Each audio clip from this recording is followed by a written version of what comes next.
Langit Cianjur sore itu berwarna oranye keemasan. Udara sejuk khas pegunungan menyelimuti jalanan yang mulai ramai. Di sebuah sekolah dasar pinggiran kota, suasana berbeda terasa. Puluhan relawan muda sibuk menyiapkan kegiatan bakti sosial, membagikan buku, mengajari anak-anak membaca, hingga menyediakan layanan kesehatan sederhana. Aris, seorang mahasiswa kedokteran tingkat akhir, baru saja menata meja periksa kecil di salah satu sudut kelas yang dialihfungsikan menjadi ruang kesehatan darurat. Kemeja putihnya sudah sedikit basah oleh keringat, tapi wajahnya tetap menampakkan semangat. Ia sudah terbiasa dengan suasana begini. Ramai, penuh tawa anak-anak, dan sesekali tangisan kecil ketika luka diperiksa. Hari itu sebenarnya Aris tidak mengira akan bertemu seseorang yang kelak mengubah jalan hidupnya. Ia hanya datang dengan niat membantu, menyalurkan ilmunya meski masih terbatas.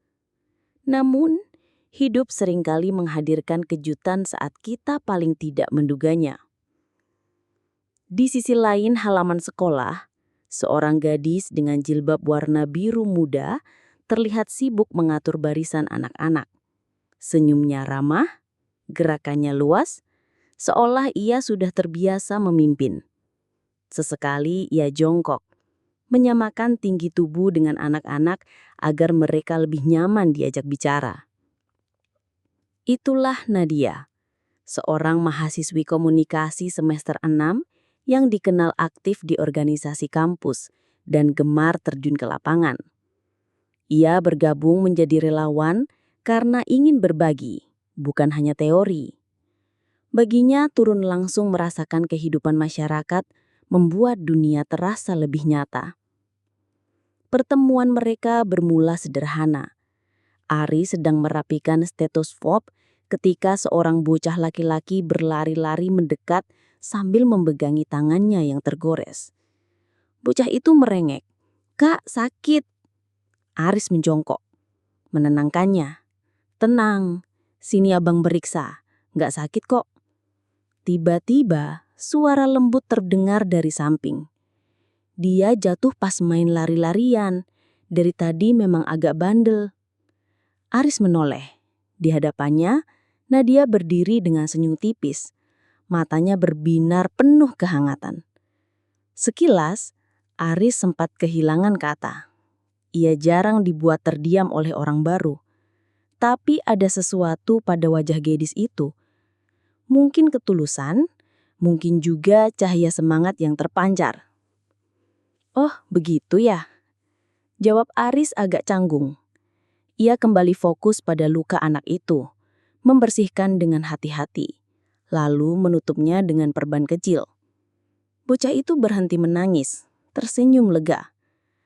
"Wah, jago juga ya. Anak-anak jadi berani kalau sama Kak Aris." Komentar Nadia sengaja menyebut nama yang ia lihat di kartu identitas kecil di dada Aris. Aris tersenyum. "Namaku jadi gampang terbaca ya.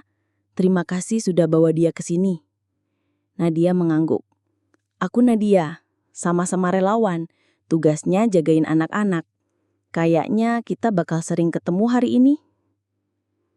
Obrolan singkat itu hanyalah awal. Namun sejak momen kecil itu, Aris merasa ada sesuatu yang berbeda.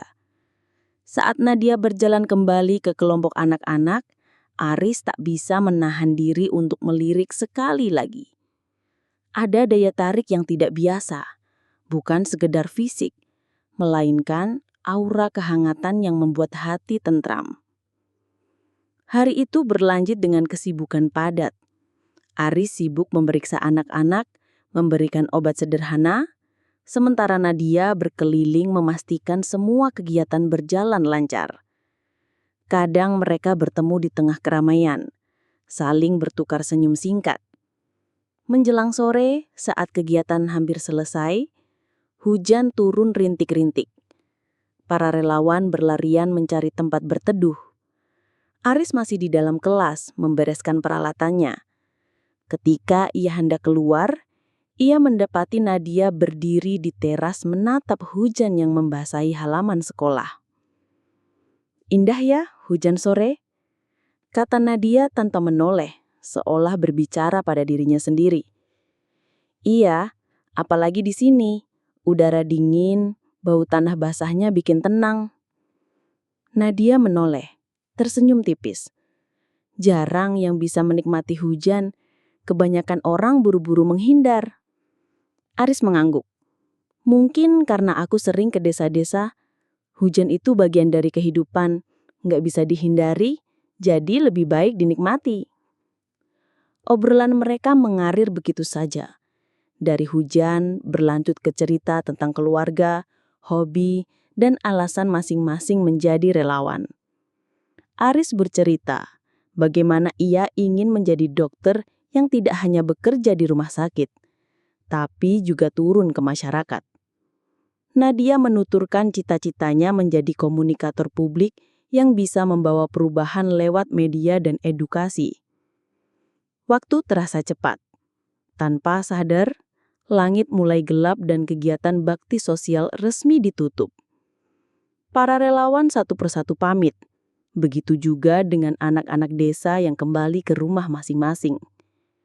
Namun, sebelum benar-benar berpisah, Aris memberanikan diri. Nadia, boleh tukar nomor? Biar kalau ada kejahatan lain, kita bisa saling kabarin. Nadia terdiam sejenak, lalu tersenyum. Boleh, tapi janji ya, buat urusan relawan dulu. Aris terkekeh. Siap, urusan relawan dulu. Mereka pun bertukar kontak.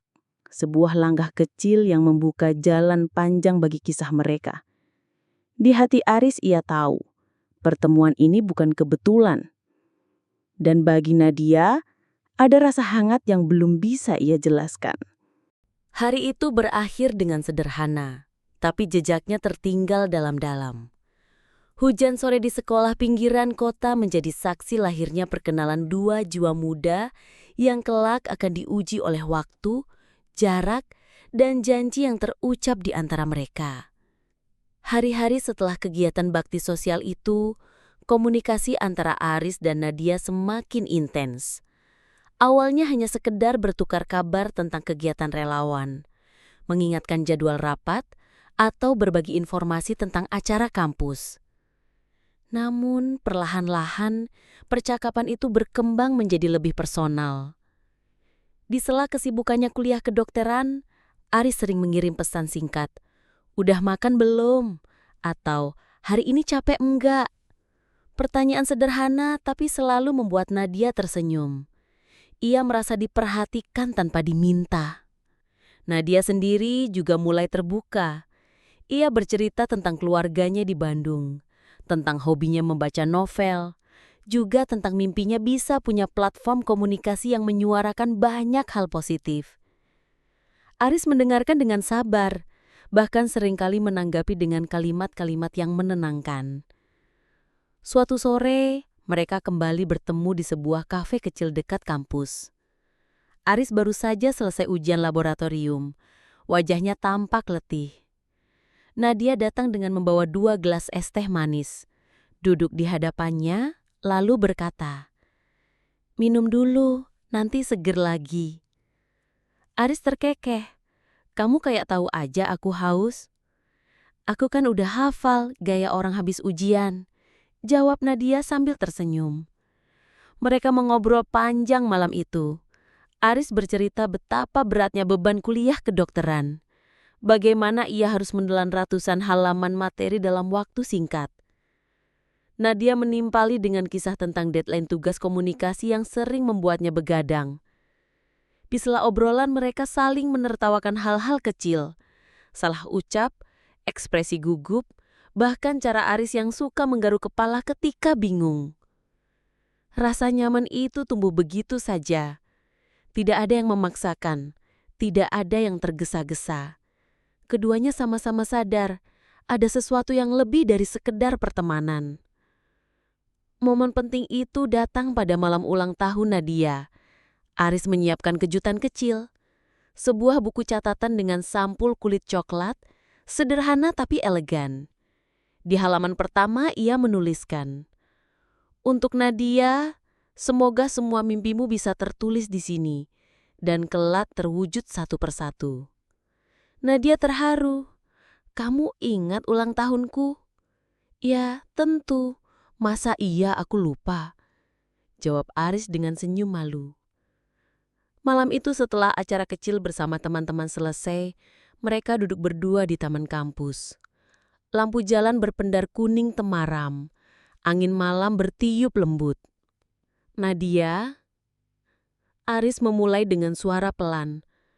Aku tahu mungkin ini terlalu cepat, tapi aku nggak bisa bohong sama perasaan sendiri.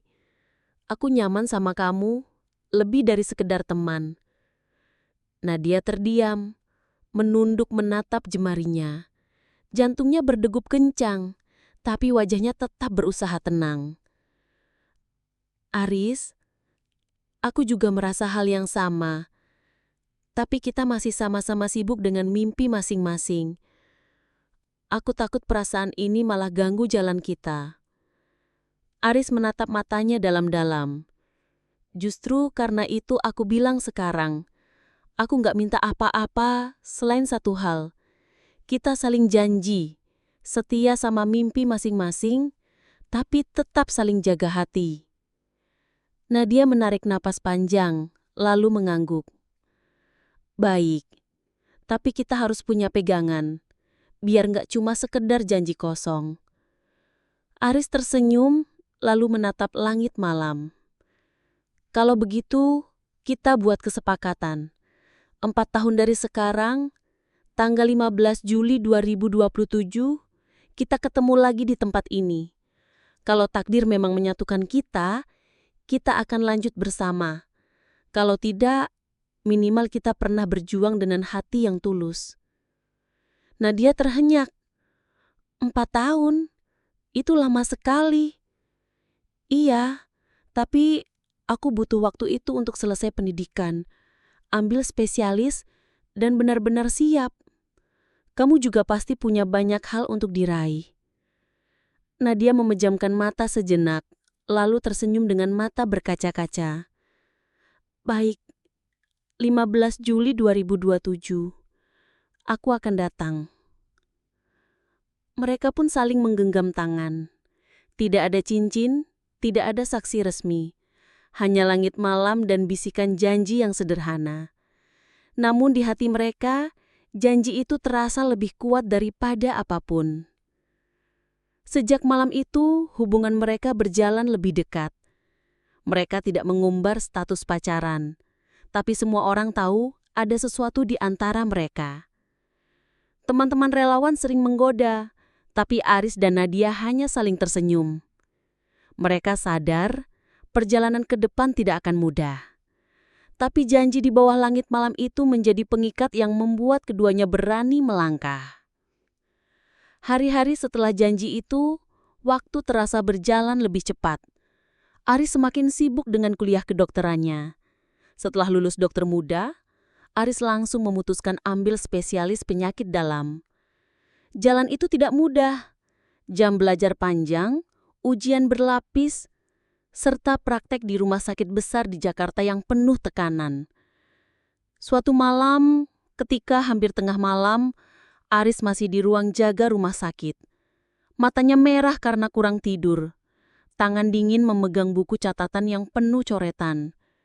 Di mobilnya, ada notifikasi pesan dari Nadia. Jangan lupa makan. Jangan terlalu keras sama diri sendiri. Aris membalas singkat.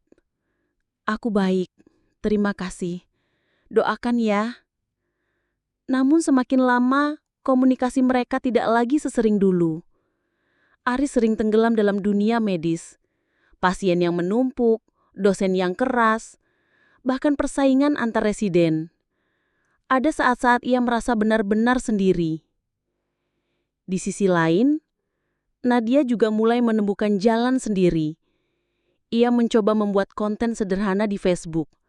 Awalnya hanya berupa cerita pengalaman sebagai relawan. Ternyata banyak yang menyukai tulisannya. Dari sana ia beralih ke video, mengulas kisah-kisah inspiratif. Perlahan jumlah pengikutnya bertambah, hingga akhirnya Nadia resmi menjadi FB Content Creator Pro. Kesibukan itu membuat Nadia jarang menghubungi Aris lebih dulu. Ia takut pesan-pesannya malah mengganggu fokus Aris. Biar dia tenang belajar, aku nggak boleh egois, pikirnya dia seringkali. Tapi tanpa disadari, keputusan itu juga membuat jarak di hati mereka perlahan melebar. Aris di tengah kesibukannya pernah mengalami fase goyah. Di kontrakan dekat kampus, Aris punya seorang tetangga bernama Melanie, mahasiswi arsitektur tingkat akhir. Melanie dikenal kreatif, penuh ide dan sering begadang mengerjakan gambar rancangan di depan laptopnya. Kadang malam-malam terdengar suara gesekan pensil dari kamarnya atau bunyi musik instrumental yang menemaninya menggambar. Aris beberapa kali bertemu dengannya di warung makan sederhana dekat kontrakan. Awalnya sekadar menyapa, lama-lama Melanie mulai terbiasa duduk bersama. Ia kerap membawa laptop, memperlihatkan desain bangunan yang sedang ia kerjakan. Kalau kamu dokter, kamu nyelamatin manusia. Kalau aku, paling banter cuma nyelamatin gedung biar nggak roboh, ujarnya sambil tertawa. Pernah suatu kali, saat Aris jatuh sakit karena kelelahan belajar dan praktek, Melanie lah yang mengetuk pintu kontrakannya. Ia membawakan sup panas dan obat, wajahnya khawatir. "Kamu jangan maksain terus, Riz. Badanmu juga butuh istirahat," katanya lembut. Malam itu, di teras kontrakan, udara dingin menyelimuti mereka. Melanie duduk di kursi bambu sambil menggambar sketsa di buku kecilnya. Sesekali ia melirik Aris yang tampak murung. "Riz," ucapnya pelan. "Kamu gak bisa terus-terusan memikul semua beban sendirian. Kalau capek, sandarlah, aku ada di sini." Aris menoleh. Di balik cahaya redup lampu teras, wajah Melanie terlihat tulus. Ada rasa hangat yang muncul, seperti pintu pelarian dari segala tekanan. Sejenak, ia merasa diinginkan, dipahami. Namun, ingatan tentang malam penuh bintang bersama Nadia menohok hatinya. Janji yang ia ucapkan di taman kota itu terngiang kembali. Genggaman tangan Nadia, tatapan matanya, suaranya yang penuh keyakinan.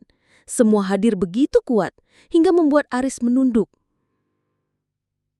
"Maaf Mel," katanya akhirnya, suara bergetar.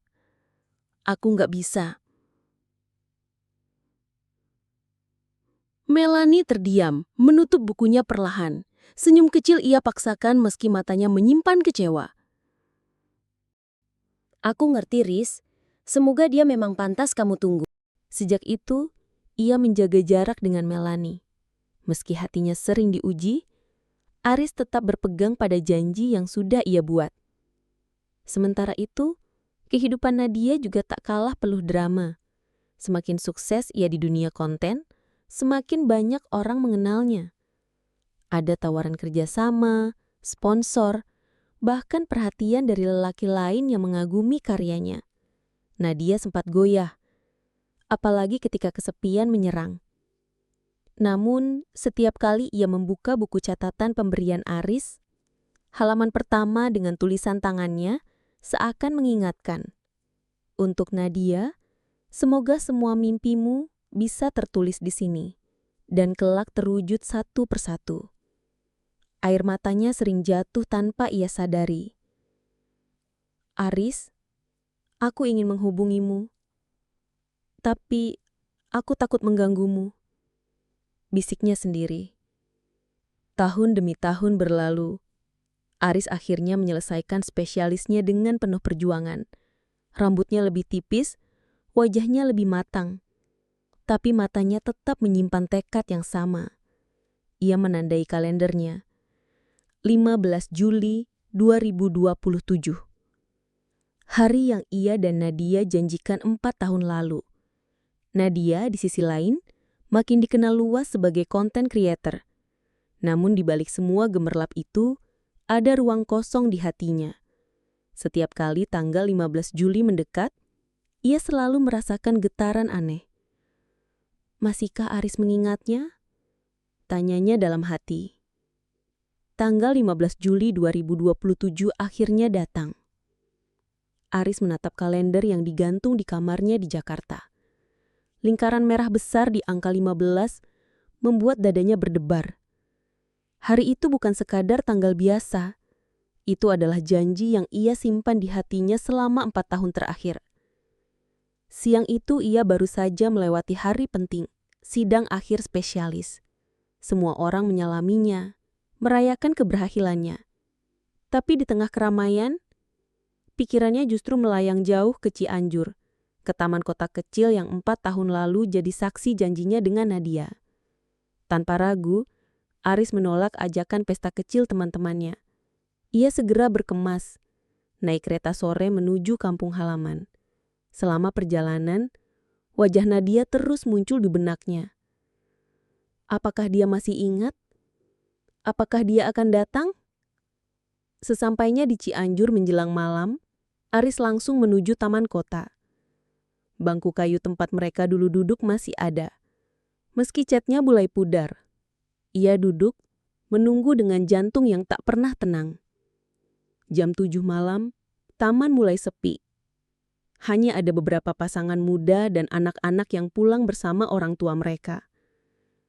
Aris menatap sekitar, mencari sosok yang begitu dirindukannya. Tak ada. Jam 8 lewat, angin malam makin dingin. Ia menggenggam erat jam tangannya, seolah menahan waktu agar tetap berjalan lambat. Jam 9 matanya mulai berat, tapi hatinya tetap bersuara. Tunggu sedikit lagi, mungkin dia terlambat. Sementara itu, di rumahnya, Nadia sibuk merapikan meja kerja. Sejak sore ia membuat draft konten baru, menyunting video, membalas pesan kolaborasi. Hari itu padat seperti hari-hari biasanya. Ia sempat merasa ada yang aneh. Seperti ada tanggal penting yang terlupa. Tapi buru-buru ia alihkan. Mungkin cuma perasaan. Hingga lewat tengah malam, saat ia hendak menutup laptop, matanya tanpa sengaja jatuh pada buku catatan tua di rak. Ia menariknya, membuka halaman pertama, dan menemukan tulisan tangan Aris. 15 Juli, 4 tahun lagi. Kita bertemu di taman kota, apapun yang terjadi. Nadia terdiam. Dadanya seperti diremas. Ingatan itu datang bertubi-tubi. Malam penuh bintang, janji yang mereka ucapkan, genggaman tangan Aris yang begitu hangat. Astaga, bisiknya dengan suara pecah. Hari ini, sekarang. Ia menutup mulutnya dengan tangannya sendiri. Menahan isak. Jam dinding menunjukkan pukul 11:30 malam. Sudah terlambat. Di taman kota, Aris masih duduk menunduk. Lampu jalan mulai padam satu persatu. Matanya basah, tapi ia tetap bertahan. Mungkin memang hanya aku yang masih percaya, gumamnya lirih. Akhirnya menjelang dini hari, ia bangkit pelan. Dengan langkah berat, ia meninggalkan bangku tua itu. Sementara di rumahnya, Nadia berlari keluar, namun langkahnya terhenti di depan gerbang. Ia tahu sudah tak ada gunanya. Taman itu pasti sudah kosong. Ia jatuh berlutut, air matanya pecah tanpa bisa dibendung. Maafkan aku, Riz. Aku lupa. Aku benar-benar lupa. Malam itu, langit Cianjur penuh bintang. Seperti 4 tahun lalu. Tapi kali ini, dua hati yang pernah bersatu dalam janji, justru terpisah oleh waktu dan kelalaian. Aris kembali ke rumah dengan hati remuk. Sementara Nadia menatap langit dengan penuh penyesalan. Apakah masih ada kesempatan bagi mereka untuk bertemu lagi? Ataukah janji itu hanya tinggal kenangan yang takkan pernah terulang? Tak ada yang tahu. Yang pasti, malam itu cinta mereka dibiarkan menggantung antara harapan yang tipis dan penyesalan yang dalam. Kalau sekiranya ceritanya bagus, tolong di-like, share, dan subscribe. Dan kalau ada kritik, saran, ataupun narasi cerita yang ingin diceritakan, tulis di kolom komentar ya. Terima kasih.